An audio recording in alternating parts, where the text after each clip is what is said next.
Well, I want to give you one interesting twist on something. You're not going to hear this on YouTube because it's my own thought. There is, and I was trying to, I've been kind of noted for thinking outside the box on things. So a lot of times it's kind of like why I usually get in with these entrepreneurs that are very aggressive business people, but I don't like working for them anymore because they're jerks, man. I mean, they got family that's jerks and stuff. But the thing is, I was thinking is, Ebola's in Africa mainly, right? And even in South Africa, that's probably the highest, or right in that area is the highest area of HIV and stuff. But HIV doesn't transmit and kill somebody in 5 days. It kills them over 15 years or something. But if Ebola, which is related to the HIV virus in a lot of ways, and also people could have this other virus, HIV, and be working in the mines, might be far more susceptible to Ebola. I don't think they test anybody for any of this stuff. All you need is one person to have Ebola in these mines. Goodbye, the whole mine shuts down. You're not going to just hire new people that know what they're doing to work these mines. A lot of these people have been doing it for many years. It's a specialized type of industry.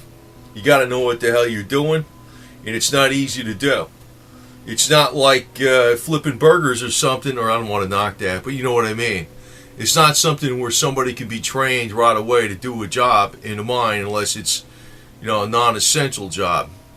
All you need is one person to contract Ebola in these mines, and the mine is going to go. It's going to shut down, man. It's going to be done with. Because one person has it, it's going to go to another, and they're going to have to, say, hey, quarantine the area. Now, the other thing I was thinking was, I think they said in South Africa, around those areas, they suspect, these numbers are all over the place. They say there's probably about 40% of the population with HIV virus in their body someplace. And if they have that, they will be far more susceptible to anything else like Ebola. So figure that out. Now, is this not a way where, I'm so hoping for this, but I'm saying is this not something where a situation or a scenario where the price of gold and platinum and probably palladium too, because South Africa is a major supplier of palladium, could go up fast? Is that not something where that can happen? Now, I know there's a lot of different things that can happen. Sometimes, what's going on in the Middle East. But I do realize that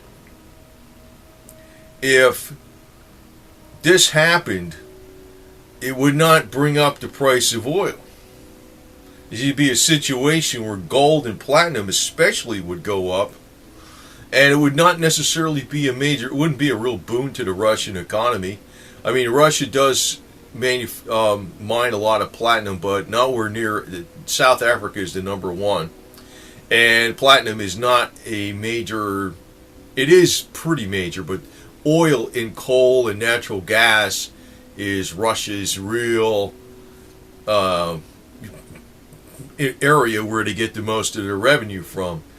So if this happened, it's still not going to throw a monkey wrench in the elite plans to knock down Russia financially. That's why they're bringing the oil prices down. I mean, I looked at this stuff and I say to myself, man, it's so damn obvious about with the oil prices, what's going on, that they're actually attacking Russia. I said this in other videos. But, I could not predict that this is what's going to happen because I don't know what Vladimir Putin was going to do. But it's obvious what the elite plans are right now to attack Russia by, because not Russia, but Vladimir Putin himself. But the thing is, if the gold goes up and the platinum goes up, it isn't really going to mean that much to the Russian economy at all. Not at all. Not really. Not really. And this, like I said, it could go up from an Ebola incident in one of the mines in South Africa, and that just could be several of the mines, and that will do it. That will do it. As far as fundamentals and stuff, I'm going to tell you this. The fundamentals are pretty much not in place. I mean, it kind of makes sense after a while, but what happens is they manipulate the price down and they manipulate it up. I said this before, but it's hard. I don't know when they're going to manipulate it up exactly. But the crises right now, we have ISIS being bombed, and actually they're going after the Syrian infrastructure. You would think oil is going higher, right? Now, I know they're printing like the oil world is awash in oil, yeah, but that doesn't mean nothing, because usually it's over when there's tensions in the Middle East, oil prices go up. Now, the other thing that should bring oil's prices up is the jobs report, which brings the markets up. It's another thing that's making it very obvious that any trader that's been, I'm not a trader, but any trader that I've read, they've been doing it for 15, 20 years, they all say the oil markets are rigged, flat out. And there's ongoing lawsuits about it since the year 2000 from very important people that are in the know, but it ain't going to change, man. I know that. It's going to stay rigged. But what I'm thinking is Ebola may very well drive the price of gold and platinum up a lot. A lot.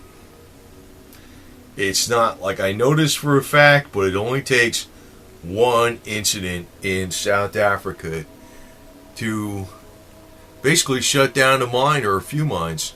That's all it's going to take. Because one person has it, they're working in close proximity to all these other people in an enclosed area underground. If one person has it, a bunch of people have it. And if you add in the factor about, I don't know if this is, I know these numbers they say with the HIV rate is this and that, but some are saying that it's 40% HIV rate. People in South Africa are infected, so I'm figuring a lot of them in the mines actually probably are infected, but that doesn't necessarily kill them, like maybe shortens their life, But if they have that, they're more susceptible to the Ebola virus. It only is going to take one. And that can actually shut down several mines. So watch for the unexpected on this deal. That could change overnight. I mean, you're talking about a strike bringing up the price of platinum, a strike bringing up the price of gold in South Africa. If you have an Ebola incident, that's going to be many times worse than a strike, because you're not going to get those workers back in there. See what I'm saying? I don't know this for a fact, and I'm gonna end this like with one thing. I am like totally disgusted with these conspiracy guys out there with I'm not saying this is a plan of the elite now, but I am totally disgusted with those people. Totally. But conspiracy sells, but I'm not telling you conspiracy. I'm telling you a what-if situation, a cause-effect situation that might happen. And I don't think anybody's thinking of this deal. It just dawned on me, though. And it's not that unlikely, considering how fast Ebola spreads. Again, one person in a mine works in close proximity with all these other people underground. One person gets it, they're all exposed. You don't replace these people with just somebody, hey, you want to go work in a mine? Here, you know how to drill underground, you know how to place explosives? No, you don't just replace these people. What happens? Mine shuts down. Especially if the Ebola virus is in that mine shaft. What are you going to do then? So, anyway, I don't know if this is going to happen.